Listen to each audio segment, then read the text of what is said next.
ચાલો બેટા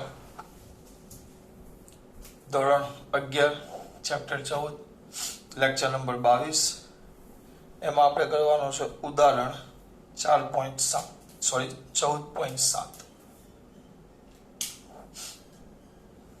કયો બેટા ઉદાહરણ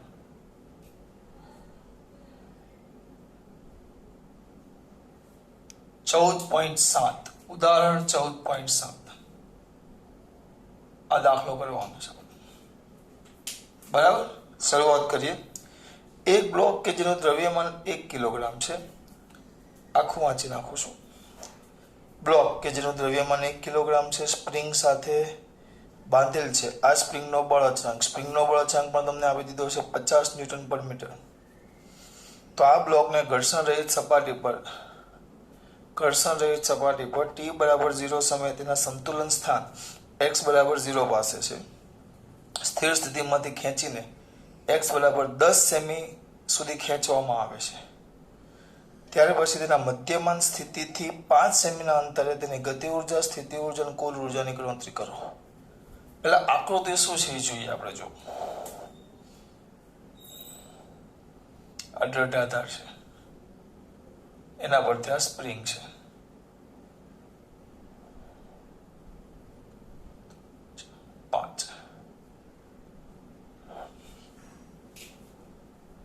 એનું મધ્યમાન સ્થાન છે.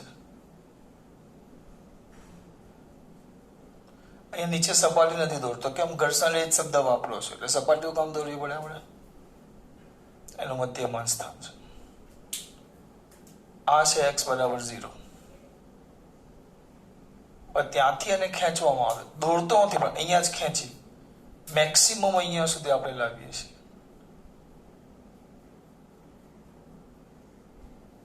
મેક્સિમમ એને કેટલા સુધી ખેંચવામાં આવે?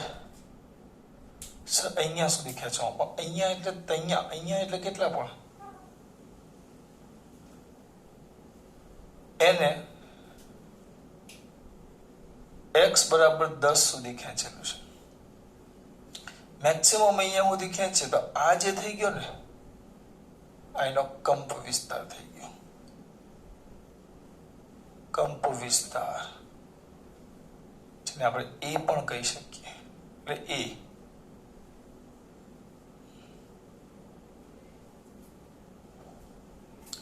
આ એનું મધ્યમાન સ્થાન. આ તો આ એનું અંતિમ બિંદુ કહેવાય, છેડા પરના બિંદુ. તો એ લોકો એમ કીધું છે x બરાબર 5 પાસે હોય, જ્યારે તમે આમ ખેંચીને મૂકી દો તો આમ દોલનો કર્યા કરે, આમ આમ આમ આમ આમ. જ્યારે x બરાબર 5 પાસે હોય તો અહીંયા વચ્ચે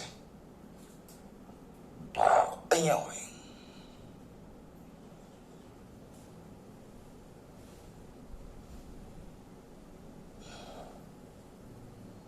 આ x બરાબર 5 પાસે હોય ત્યારે ગતિ ઉર્જા, સ્થિતિ ઉર્જા અને કુલ ઉર્જા શોધો. ત્યારે આ વસ્તુ શોધવાની કીધી છે. ગતિ ઉર્જા, સ્થિતિ ઉર્જા અને કુલ ઉર્જા શોધો. આપણે શું કર્યું?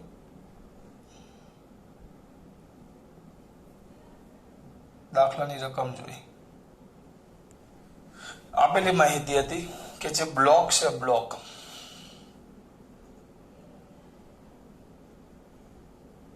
બ્લોકનું દળ એમ આપેલું છે. એમ બરાબર કંઈક 1 કિલોગ્રામ.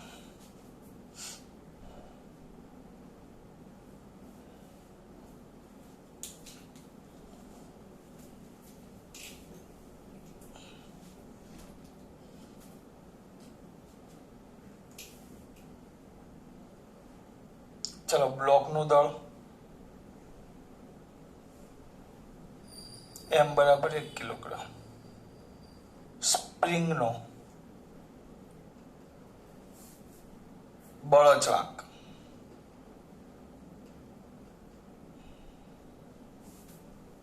કે થોડોક આમ રાપચીક કરીશ. આ કે અલગ છે, આ નથી. કે આપેલો છે 50 ન્યૂટન પર મીટર. પછી કંપ વિસ્તાર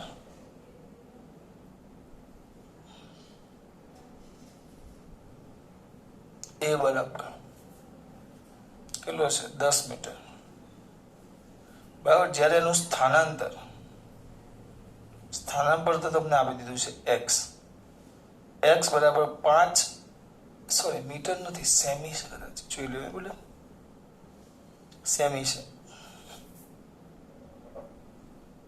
10 સેમી 0.1 મીટર 5 સેમી એટલે 0.05 મીટર હોય આટલું હોય ત્યારે બધું શોધવાનું છે. આટલી વસ્તુ એ લોકોએ આપી છે બરાબર. હવે તમારી પાસે મેન કોઈ પણ વસ્તુ શોધવાની કેવી સ્થિતિ ગતિ ઉર્જા કે તો 1/mv² જોઈએ. તો v નું સૂત્ર મૂકો તો v માં પણ તમારે કંપ વિસ્તાર શરૂઆત ક્યાંથી કરે છે x બરાબર જો લખેલું છે શરૂઆતમાં છે x બરાબર ક્યાં છે 0 સ્થાને. x બરાબર કયા સ્થાને છે 0 સ્થાને ધ્યાન રાખજો. x બરાબર ક્યાં છે 0 સ્થાને છે ધ્યાન આપજો ખાસ. અહીંયા લખવાનું ગતિની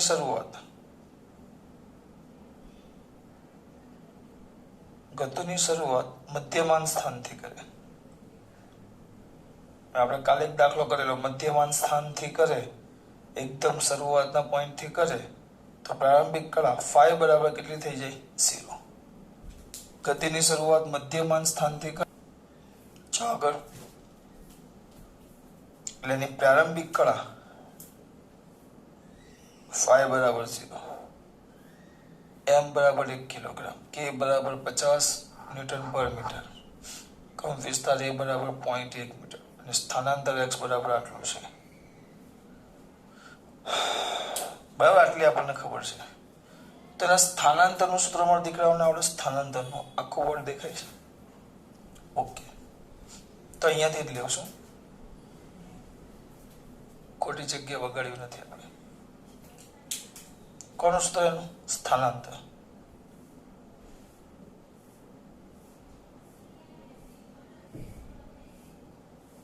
સ્થાનાંતર માટે x of t is equal to a cos omega t plus phi. પણ phi કેટલો છે 0. x of t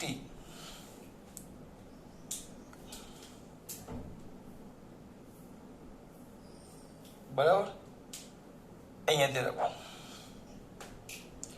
x of t છે તમારી પાસે આપ્યું છે. કેટલા અંતર માટે કીધું છે 5 સેમી. 5 સેમી એટલે અહીંયા આવશે 0.05 મીટર. એ કંપ વિસ્તાર આપેલો છે 0.1 બરાબર. કોસ ના કોસ ઓમેગા ટી એમને 5 એટલે 0. પ્રારંભિક કળા 50 છે. જોજો આ 50 છે તો વ્યવસ્થિત મૂકો. 0.05 ના છે તો 0.1 તો કેટલા થશે 0.5 જ થાય ને. હા 0.5 is equal to cos omega t. એટલે આ ખૂણો છે એના માટે 0.5. એમાં દીકરા થોડુંક વ્યવસ્થિત લખે તો 1/3 બરાબર cos omega t છે. 1/3 બરાબર cos omega t એવું જોજો બરાબર. 1/3 બરાબર cos omega t એવું. તો વિચારો કોના માટે 1/3 થાય? cos ની કઈ કિંમત ઓમેગા ટી એટલે થીટા થઈ ગયો કે થીટા. તો કોના માટે 1/2 આવે? cos 30 cos 0 1 cos 30 √3/2 યાદ આવે છે? cos 30 √3/2 cos 60 માં આવે કે 30 માં આવે 1/2 1/3 આ 1/2 આવ્યું. યાદ કરો ચલો શેમાં આવે? આના પરથી એમ થાય therefore 60 જો યાદ ન હોય તો હું આમ યાદ કરું 0 30 45 60 અને 90 બરાબર. 0 ની વાત કરીએ તો સાઈન આવે sin 0 0 1/2 1/√2 √3/2 અને 1. તો આ કોસમાં ઊંધું 1 √3/2 સોરી 0 ક્યાં 1/√2 બોલો ને અહીંયા આવશે 1/2 1/2 ક્યારે આવે 60 હોય તો તેનો મતલબ એમ થયો omega T is equal to 60 60 નો ગુણો થાય આના પરથી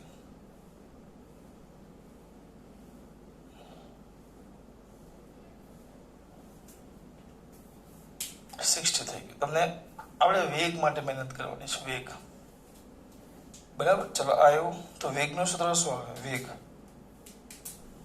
લખાવો ચલો વેગનું સૂત્ર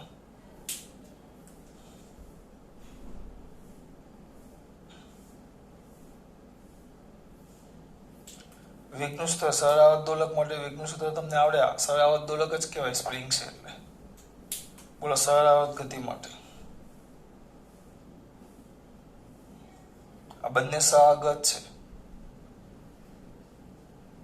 તો વેગનું સૂત્ર શું આવે v is equal to a omega sin omega t plus 5 આમ જોવા જઈએ તો આગળ માઇનસ આવે હવે આગળ આમ જોવા જાવ કેમ કારણ કે આપણે આનું વિકલન કરવાનું ડાયરેક્ટ લખું છું હવે તમારે લખવું શું પડે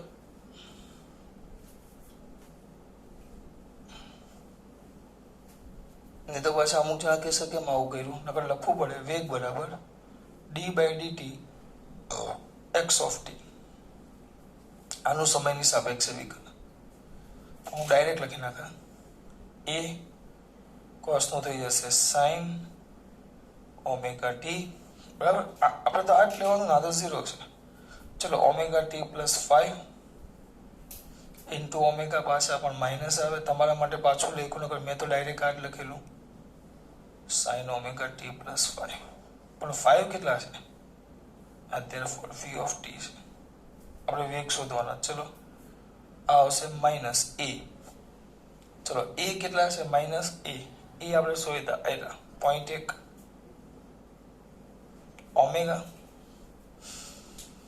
ઓમેગા શોધ્યા નથી પણ આપણી પાસે m અને k બંને છે જો m અને k તો ઓમેગા આપણે શોધી લઈએ અહીંયા સુધી નહીં ખોત તો સારું વાંધો નહીં અહીંયા શોધશું સૂત્ર યાદ કરો ચલો ઓમેગા ઇઝ ઇક્વલ ટુ શું આવશે અંડરરૂટ બોલો ફટાફટ ઓમેગા ઇઝ ઇક્વલ ટુ શું આવે અંડરરૂટ બોલો omega is equal to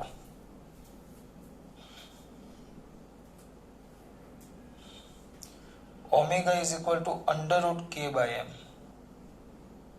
into sin આમાં ઓમેગા ટી ભાઈરું ઓમેગા ટી બરાબર તો 60 છે આખું તો sin 60 પ્લસ 0 તો આવશે -0.1 under root k by m under root 50 ના છેદમાં 1 k જો 50 છે sin ના sin 60 એટલે √3/2 આ બધી કિંમતનો જવાબ લાવવાનો તો તમને v ઓફ t મળશે કેલ્ક્યુલેટર રિક્વાયર્ડ આમાં હારું પાછો વર્ગમૂળ નથી નીકળતો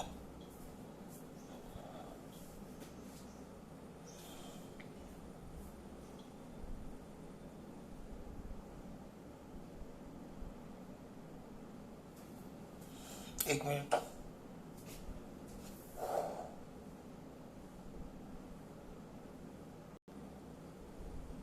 જોજો કેટલા છે 50 ગુણ્યા 3 બરાબર એનું વર્ગમૂળ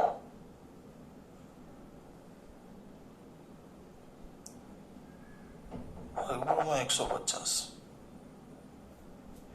12.24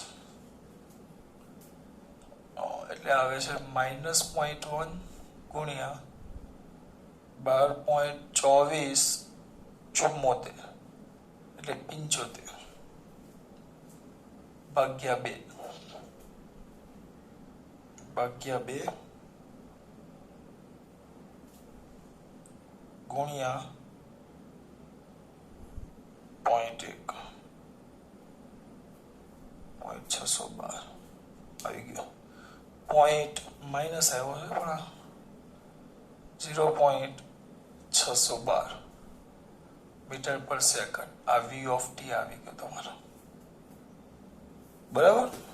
ટૂંકમાં વેગ શું બતાવે? સ્થાનાંતરની કઈ દિશામાં? વિરુદ્ધ દિશામાં. વેગમાં માઇનસ. આ v ઓફ t આવ્યું. જોજો એટલે આપણે સ્થાનાંતર પરથી ખાલી શોધ્યો, આ ખૂણો શોધ્યો, v આ ખૂણો ઓમેગા ટી. એ ઓમેગાની ટી મૂકીની કિંમત અહીંયા મૂકી આપણે. જો એ 60 મહિના ને એટલે આપણે પહેલા આનો ઉપયોગ કર્યો. જો દળ તમને આપેલું છે, સ્પ્રિંગનો બળ અચાનક. મેં ઓમેગા અહીંયા કિંમત મૂકી. ભૂલ ન કરવી હોય તો ઓમેગા ઉપર જ લખી નાખવાનું, કામ આવશે આપણે. કમ વિસ્તાર એ 10 સેમી આટલો આપેલો છે. સ્થાનાંતર પણ તમારી પાસે છે. ગતિની શરૂઆત મધ્યમાન સ્થાનથી કરે તો phi બરાબર 0 થઈ જાય. સૂત્ર મૂક્યું 50 ઓમેગા ટી. જો ઓમેગા અહીંયા શોધી લીધો તો તમે અહીંયા ઓમેગાની કિંમત મૂકી શકો તો તમને સમય મળી જશે. તો કયા સમયે x બરાબર 5 પાસે હતો એ તમને મળી જાય. ઓમેગા આપણને આ વર્ગમૂળમાં 50 છે, અહીંયા મેં ઓમેગા શોધ્યા હોત તો હું શું કરતે? આ 0.5 બરાબર cos ઓમેગા ટી. તો આમાં હું લાંબુ નથી કરવું ને, એટલે નકર તો આપણે t શોધી શકીએ. આ cos છે, cos ઇન્વર્સ કરી નાખવાનું. 60 બરાબર શું આવ્યા? ઓમેગા ટી આવ્યા. ઓમેગાની કિંમત મૂકી દેવાની વર્ગમૂળમાં 50/1 તો તમને સમય t મળી જાય. એટલા સમયે એમ. આપણે એની જરૂર નથી, આપણે તો ઓમેગા ટી ની જ જરૂર છે, કારણ કે મારે વેગ માટે સૂત્ર જોઈએ. અહીંયા કિંમત જોઈએ ઓમેગા ટી પ્લસ 5. આ ન લખો તો ચાલે, ડાયરેક્ટ આ લખો તો પણ ચાલે. તો ઓમેગા ટી પ્લસ 5 તો 50 ઓમેગા ટી એ આના પરથી મળી ગયું. આ x એટલે જ તમને આપેલું. તો ઓમેગા ટી મળી ગયો. અંદર 0.1 sin 60 પ્લસ થીટા ને આ કિંમત આવી ગઈ. જો v ઓફ t ખબર પડે છોટા? વેગ આવી ગયો. હવે આપણે બે વસ્તુ શોધવાની છે. પહેલા ગતિ ઉર્જા. કઈ ઉર્જા? ગતિ ઉર્જા. તો ગતિ ઉર્જા બરાબર તો 100. ગતિ ઉર્જા k બરાબર તો 1/2 mv સ્ક્વેર. 1/2 ના 1/2 m 1 v સ્ક્વેર 0.612 નો વર્ગ. માઇનસ લ્યો તો એ પ્લસ જ થઈ જાય. તો ગતિ ઉર્જા આવશે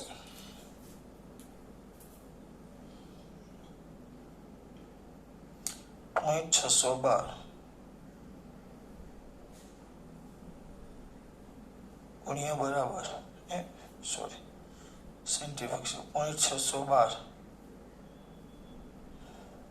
એનો વર્ગ.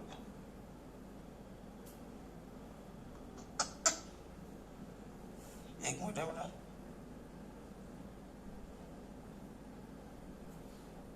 આવ્યો 11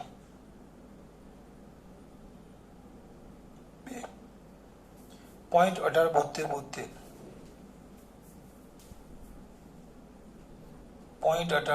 એટલે એ લોકોએ લઈ લીધા છે 0.19 જૂલ. આ ગતિ ઉર્જા મળી કે. પછી કીધું છે સ્થિતિ ઉર્જા.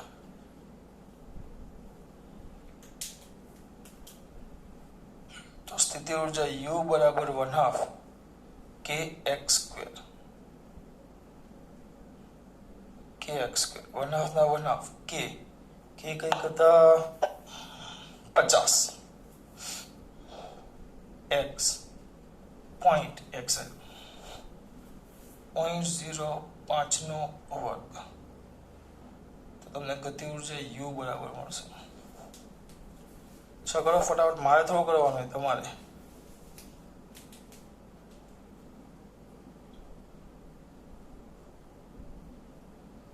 પચાસ ગુણ્યા 0.05 બરાબર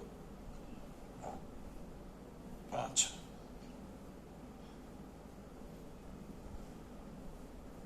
0.0625 યસ આવડે છે આપણને. 0.0625 આટલા જૂલ એવી સ્થિતિ ઉર્જા. પણ આપણે તો શોધવાની છે કુલ ઉર્જા. કઈ ઉર્જા? કુલ ઉર્જા. તો કુલ ઉર્જા E કહેવાય. E બરાબર તો k plus u. k 0.19 plus 0.0625.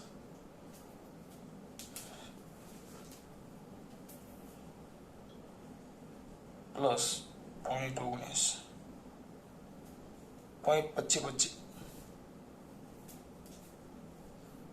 0.25 એટલે 0.25 ઈ આવી ગયું. દાખલો પૂરો. લેવાનું કંઈ જ નથી. જો સ્થિતિ ઉર્જાનું સૂત્ર આવે 1/2 kx², કે પણ છે x પણ છે. ગતિ ઉર્જા આવે 1/2 mv², વેગ નથી. બરાબર. મધ્યમાન સ્થાન નથી, અંત્યબિંદુ નથી. x બરાબર 5 પાસે, 5 વચ્ચે કોઈક સ્થાને. હવે જો આ બધી કિંમત લખી તો પહેલા મેં સ્થાનાંતરનો ઉપયોગ કર્યો, કારણ કે સ્થાન આપેલું આપણને x ઓફ t બરાબર a cos omega t plus y. તો એ કિંમત મૂકી તો મને મળ્યો cos ઓમેગા t બરાબર 1/2 આવ્યું. જો આવ્યું cos ઓમેગા t બરાબર 1/2 એટલે ઓમેગા t બરાબર કેટલા થયા? 60. હવે આપણે શું શોધીએ? ઓમેગા t નો ઉપયોગ કરવાનો. વેગનું સૂત્ર મૂક્યું, આની કઈ જરૂર નથી. ડાયરેક્ટ તમે વેગનું સૂત્ર મૂકો તો પણ ચાલે. આવ્યું. અને ઓમેગા પહેલા શોધી લેવાના, એટલે અહીંયા સીધી કિંમત એક જ સ્ટેપમાં આવી જાય. વેગ આવી ગયો 1/2 mv². ભલે માઇનસ હોય પણ ગતિ ઉર્જા તો પ્લસ જ થાય, કારણ કે v નો વર્ગ છે એટલે માઇનસ નો વર્ગ ધન થઈ જાય. સ્થિતિ ઉર્જા અને કુલ ઉર્જા ખબર છે બેટા? સ્થિતિ ઉર્જા અને કુલ ઉર્જા. આ તમારો થઈ ગયો ઉદાહરણ નંબર 14.7. ખાસ વાત. જય શ્રી કૃષ્ણ.